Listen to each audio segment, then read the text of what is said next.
ఇప్పుడే అందిన వార్త బ్రేకింగ్ న్యూస్. బీజేపీ టాప్ నేత పరిస్థితి విషమం, తీవ్ర ఆందోళనలో మోదీ, అమిత్ షా.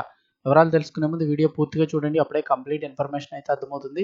అలాగే ఇంకెవరైనా మన ఛానల్ సబ్స్క్రైబ్ చేసుకోకపోతే వెంటనే సబ్స్క్రైబ్ చేసుకోండి ఫ్రెండ్స్. ప్రభుత్వం నుంచి వచ్చే లేటెస్ట్ అప్డేట్స్ అన్ని కూడా ఎప్పటికప్పుడు మిస్ కాకుండా మీకు ముందుగానే తెలియజేయడం జరుగుతుంది. అలాగే వీడియోను ఒక లైక్ చేశారంటే నేను నెక్స్ట్ చేసే వీడియోస్ కూడా మీకు నోటిఫికేషన్ అయితే వస్తుంది, మరింత మందికి సమాచారం కూడా చేరుతుంది. ఇంకా లేట్ చేయకుండా వివరాల్లోకి అయితే కనుక వెళ్ళిపోదాము. బీజేపీ సీనియర్ నేత, కురువృద్ధుడు, మాజీ ఉప ప్రధాని ఎల్కే అద్వానీ అస్వస్థతకు గురయ్యారు. దీంతో ఆయన్ని అపోలో ఆసుపత్రికి తరలించారు. ప్రస్తుతం ఆయన వైద్యుల అబ్జర్వేషన్లో ఉన్నారు. అద్వానీ ఆరోగ్య పరిస్థితిపై వైద్యులు స్పష్టమైన ప్రకటన అయితే చేయాల్సి ఉంది. అయితే వృద్ధాప్య సమస్యలతో బాధపడుతున్న మాజీ ఉప ప్రధాని అద్వానీ గత కొంతకాలంగా ఇంటికే పరిమితమయ్యారు. గతంలోనూ అస్వస్థతతో ఆయన ఆసుపత్రిలో చేరినా వెంటనే కోలుకున్నారు.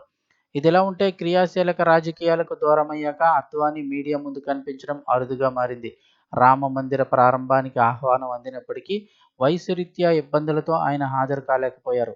మొన్న లోక్సభ ఎన్నికల్లో ఎన్డీఏ కూటమి విజయం సాధించిన తర్వాత ప్రధాని మోదీ కూడా అద్వానీ నివాసానికి వెళ్లారు.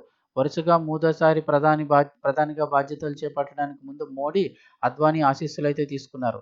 అయితే ప్రస్తుతం అద్వానీ ఆరోగ్య పరిస్థితి అయితే డాక్టర్లు స్పష్టమైన ప్రకటన అయితే చేయాల్సి ఉంది. ఆయన ఆరోగ్య స్థితిపై అయితే ప్రస్తుతం అస్వస్థతకు గురయ్యారని అయితే చెప్తున్నారు.